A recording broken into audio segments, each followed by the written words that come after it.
हाँ, तो मेरे बच्चों अब हम पुनः जो है टेंस को कवर करेंगे, इसलिए कि इसके पहले हमने प्रेजेंट के अंतर्गत प्रेजेंट कंटिन्यूअस का अध्ययन कर लिया था। अब हम जो है अब उसके अगले टेंस यानी कि प्रेजेंट परफेक्ट को यहाँ कवर करेंगे और आपको उस हिसाब से इस वीडियोज में प्रेजेंट परफेक्ट टेंस को क्या है बताया जाएगा, खासतौर से क्लास 10th के बच्चों के लिए, क्योंकि यह वीडियो उनके ट्रांसलेशन वाले पॉइंट में काफी ज्यादा तक काम आने वाला है और स्पेशल जो है क्लास 10th के बच्चों के लिए ही ये टेंस की व्यवस्था की गई है ताकि बच्चों को बोर्ड एग्जाम में कोई दिक्कत ना हो और आपको उस हिसाब से पढ़ाया जाएगा, बताया जाएगा कि आपको दोबारा इसे क्या है पढ़ने की कोई आवश्यकता ही नहीं होगी। आप एक ही बार में ये 100% पूरा का पूरा क्या है कवर कर लेंगे। तो चलिए शुरू करते हैं। Present perfect tense, present perfect, present perfect tense पे आते हैं। देखिए तो ये रहा हमारा प्रेजेंट परफेक्ट टेंस, समझ रहे हैं। और सबसे पहले हम इसके पहचान की बात कर लेते हैं। पहचान की बात कर लेते हैं, ठीक है। तो वाक्यों के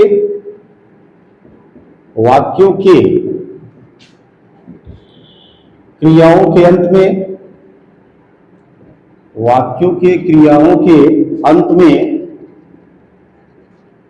चुका है, चुकी है, चुके हैं,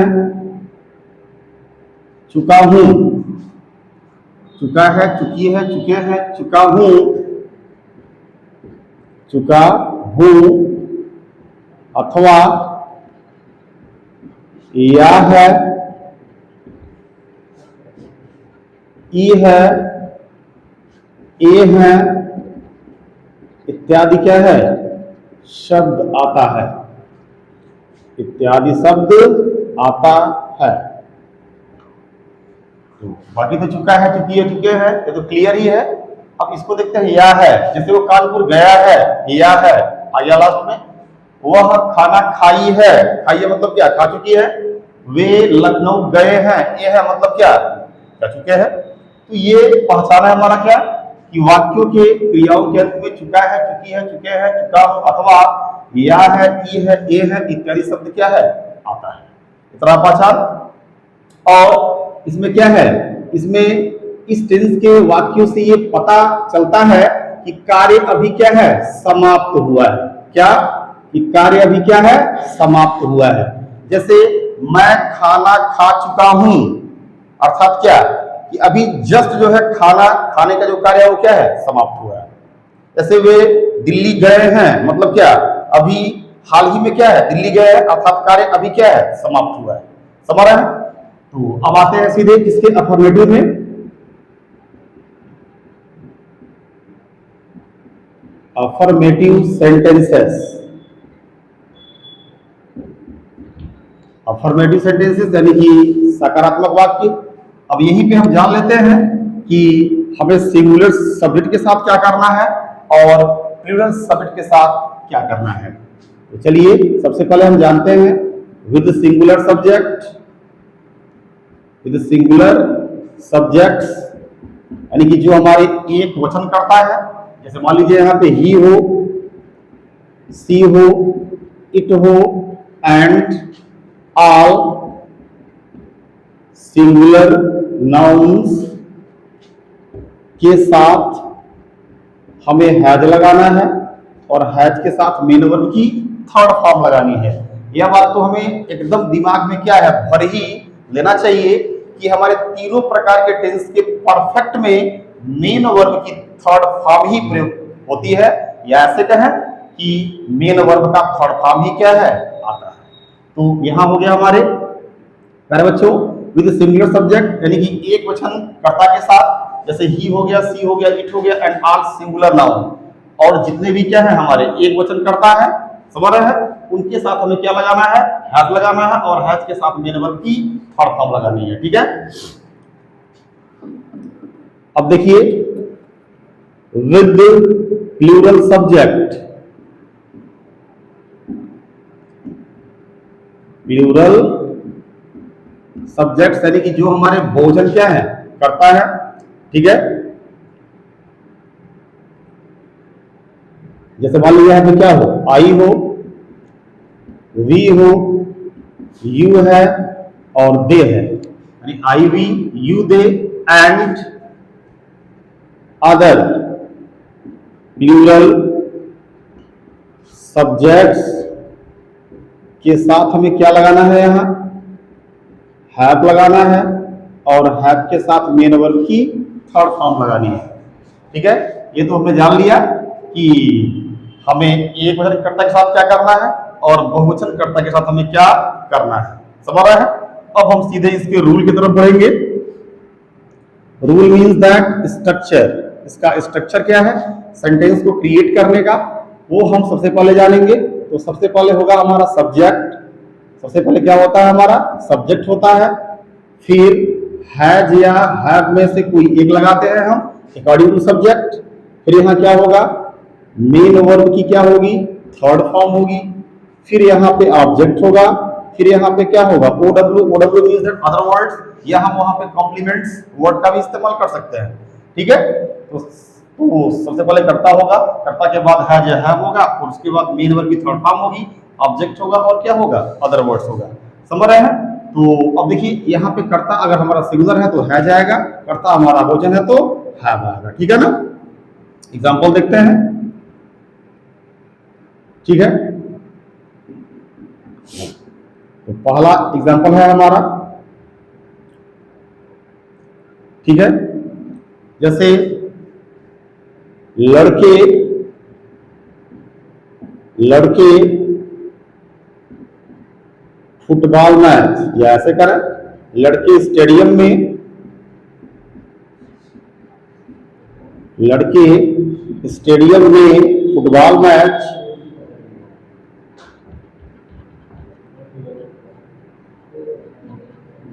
फुटबॉल मैच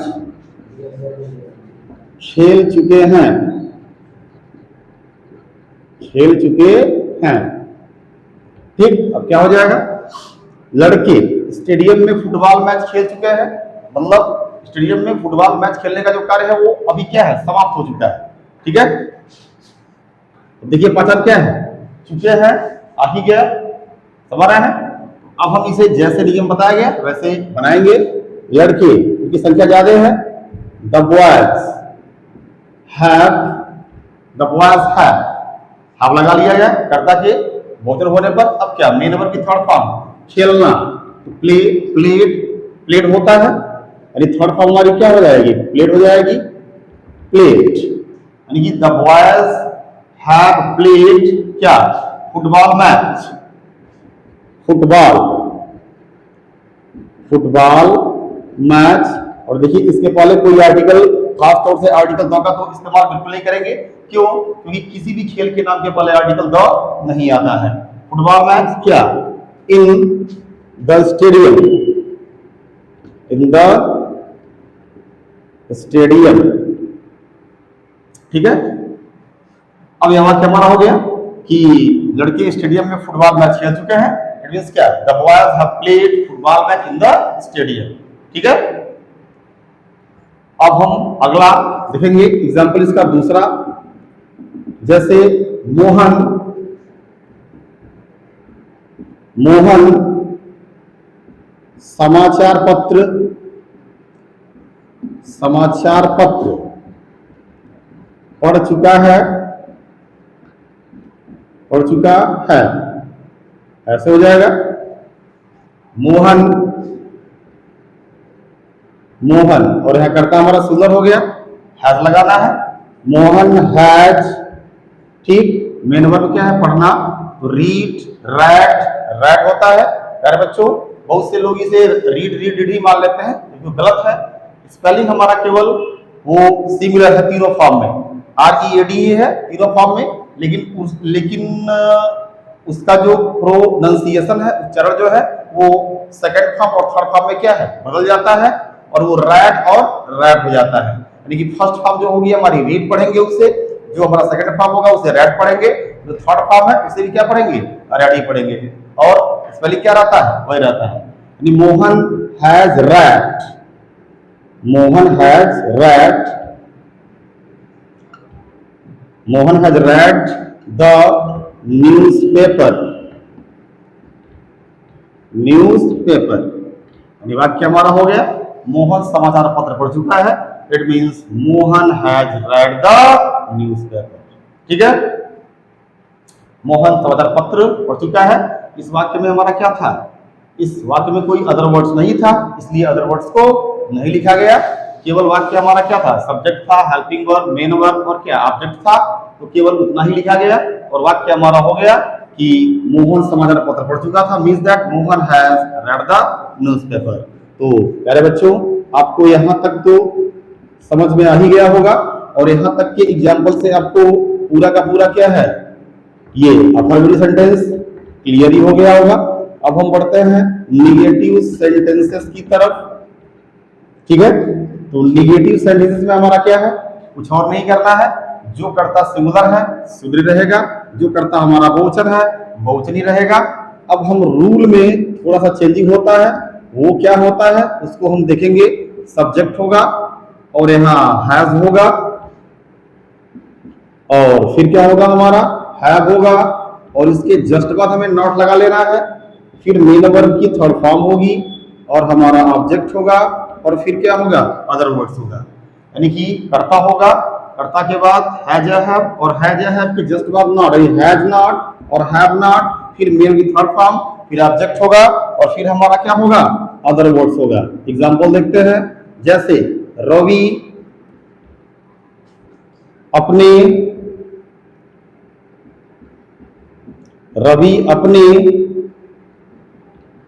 कार्यालय नहीं पहुंचा है, नहीं पहुंचा है। ठीक है, नहीं पहुंचा है। ठीक, या है यानी कि आ है, यानी कि रवि अपने कार्यालय नहीं पहुंचा है, मींस दैट रवि अपने कार्यालय नहीं जा चुका है। समझ रहे हैं, उसका पहचान यहाँ पे दिया ही है, पहुंचा है मतलब क्या, आ है। समझ रहे हैं, अब क्या हो जाएगा, हम कर लेंगे यहाँ पे Ravi has not, Ravi has not क्या पहुंचा है, रवि हैज नॉट रीच्ड कर सकते हैं, या पहुंचने के लिए हम अराइव्ड का भी इस्तेमाल कर सकते हैं। तो चलिए दोनों में से सबसे पहला जो वर्ड है उसको हम लगाते हैं रीच्ड, यानी Ravi has not reached. Ravi यहाँ पे सिंगुलर है, मेल है, इसका पोसेसिव केस अपने के लिए क्या होगा, हिज होगा और कार्यालय के लिए क्या हो जाएगा, ऑफिस। ठीक है, ठीक, अभी हो गया रवि अपने कार्यालय नहीं पहुंचा है, means that Ravi has not reached his office, या Ravi has not arrived his office. समझ में आ गया। तो हमने क्या है, देखिए यहाँ वाक्य में नहीं आएगा निगेटिव में और यहाँ हैज के बाद जस्ट नॉट लगाया गया, यानी वाक्य हमारा हो गया Ravi has not reached his office. कर सकते हैं, एक एग्जांपल और देखते हैं हमारे बहुवचनकर्ता के लिए, और वो क्या है, जैसे वे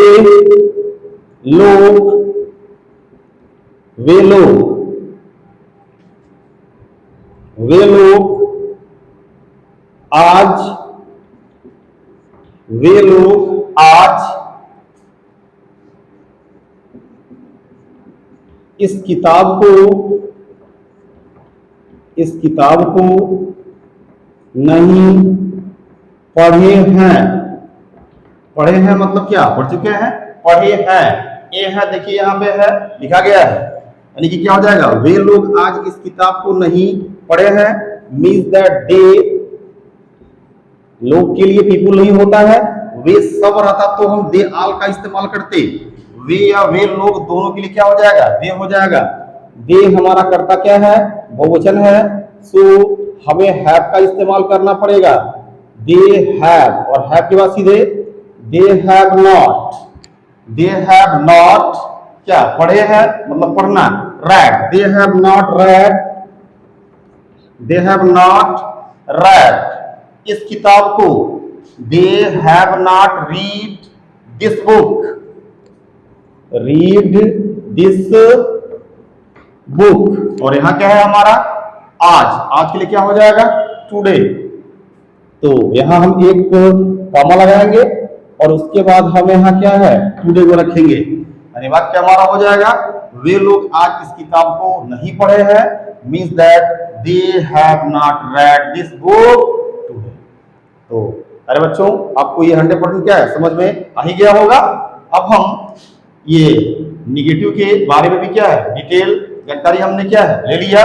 जैसे रवि अपने कार्यालय नहीं पहुंचा है, Ravi has not reached his office. दूसरा, वे लोग आज इस किताब को नहीं पढ़े हैं, तो they have not read this book today. ठीक है, इस किताब के लिए हम दिस बुक का इस्तेमाल करेंगे और वहां पढ़े हैं, पढ़ने के लिए क्या हो जाएगा रेड हो जाएगा। ठीक है, तो अरे बच्चों आप लोगों को इस वीडियो के माध्यम से प्रेजेंट परफेक्ट टेंस के अफर्मेटिव और निगेटिव का संपूर्ण ज्ञान हो ही गया होगा।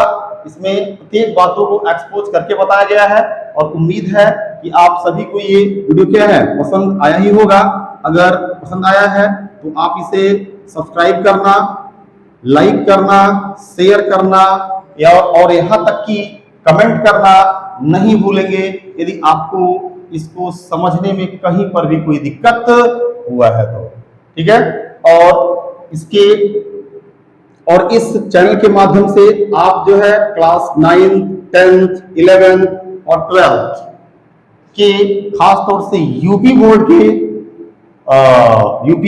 के जो बच्चे हैं समझ रहे हैं, वो इस चैनल के माध्यम से क्या है अपनी संपूर्ण पढ़ाई जो है इंग्लिश के फर्स्ट और सेकंड पेपर दोनों का क्या है इस प्लेटफॉर्म पे रह करके फ्री ऑफ कॉस्ट कर सकते हैं। टॉपिक वाइज एक भी टॉपिक को बीच में काटा नहीं जाएगा, अर्थात कंटिन्यू जो आपके सिलेबस में है 9 से 12 तक के जो यूपी बोर्ड के सिलेबस में है एनसीईआरटी पैटर्न के, वो संपूर्ण सिलेबस की वीडियो मैं आपके सामने क्या है प्रस्तुत करता रहूंगा और आप जो है फ्री ऑफ कॉस्ट उसका क्या है अध्ययन करते रहेंगे। तो चलिए अब हम अगले वीडियो में क्या है इसके इंट्रोगेटिव और इसके इंट्रोगेटिव निगेटिव का बखूबी अध्ययन करने वाले हैं। तो प्यारे बच्चों आप इसे क्या है आप इस वीडियो के माध्यम से क्या है इसको 100% समझते रहिए और अगर समझने में कोई दिक्कत होती है तो आप इसे क्या है आप इस चैनल पे खास तौर से इस वीडियो को समझने में अगर कोई दिक्कत होता है तो आप इसे कमेंट करना और अपनी राय देना बिल्कुल नहीं भूलेंगे।